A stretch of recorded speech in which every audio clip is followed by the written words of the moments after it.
Reporting live from Hyper's Club in Atlanta for Hype Plus News, I'm Dwyane. Whether he's doing certain things purposely or simply not caring what others think, Dwyane Wade continues to trigger many with his fashion choices and mannerisms. Wade, who was once considered one of the greatest NBA players during the height of his career, has found other ways to keep people talking. From his support of his young son becoming a transgender woman, to his marriage to Gabrielle Union, and even his choice to embrace his more feminine side, he has found life outside of basketball. As we've covered many times, the image of black men is sometimes seen stereotypical, and also for some is purposely feminized for the mainstream. For Wade, he has continued to be accused of the latter.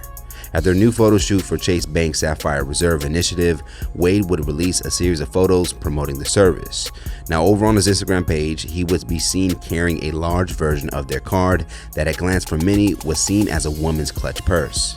Now, Wade's crossed legs and even demeanor in one of the photos would enhance the accusations of him being purposely feminized again. In his comment section, many black men would point out their issues with Wade's newest shoot. One would go on right, "Disgraceful." Another, "I thought you were carrying a purse." Followed by another that would say, "Never would have guessed this in 2007. Is who'd he be in retirement?" While another would go on right, "Suspicious pick, Mr. Wade." Some would even go as far as leaving rainbow emojis in his comments as well. Now, as mentioned, this isn't the first time Wade has been accused of causing this type of reaction. Back in March of last year, Wade would become a guest host on NBC's Jenna and Friends. On one particular episode of the show, he would end up discussing why he carries a man purse, or what some call a merce. Now, during that same episode, he would open up about his marriage to wife Gabrielle Union and how they handled going 50-50 in their household. Now, it wasn't the fact that he admitted having a merce that got people really talking. It would be the moment when Wade discussed his marriage, as when viewers noticed he also had his nails polished, accompanied by mannerisms that a former NBA champion wouldn't typically be associated with. Me and, we had a conversation about not everything 50-50, but, buying our house together in a 50-50 situation. I was like, sure, baby. Yeah. If that's what you want to do. Now, the house may be a little smaller. Yeah. If we just going off my salary. Yeah. But it's all good. What about you? Wait, hold on. But then. Now, as discussed here, when many have seen known heterosexual and masculine men showcase femininity on mainstream outlets, it often raises questions on whether these things are done purposely.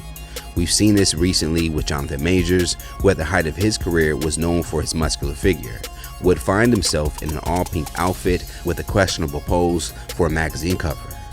Maybe Wade understands the game he must play for his brand to be accepted in white America by appearing less threatening.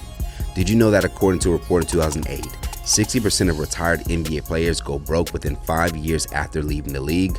So with those statistics, Wade could very well be aware that the odds of him maintaining his lifestyle for himself and his family is much harder as a former NBA player, and he has to be fluid with his moves to not scare away any potential opportunities. Unfortunately for Wade, if that is the case, some may consider him a sellout for going against his comfort zones in order to make money. So let's talk about it more in the comments below. How do you feel about Wade's recent shoot? Are people overreacting, or do you have a concern with seeing the 6'4" Wade continue to push feminized images like merces, nail polish, and previous fashion choices? Save the day for the latest news in comedy, culture, and sports by subscribing here to our YouTube channel and follow Hype Plus across all social media. And of course, if you enjoy content like this, head over to hypersclub.com to get a membership to watch full interviews and more original content.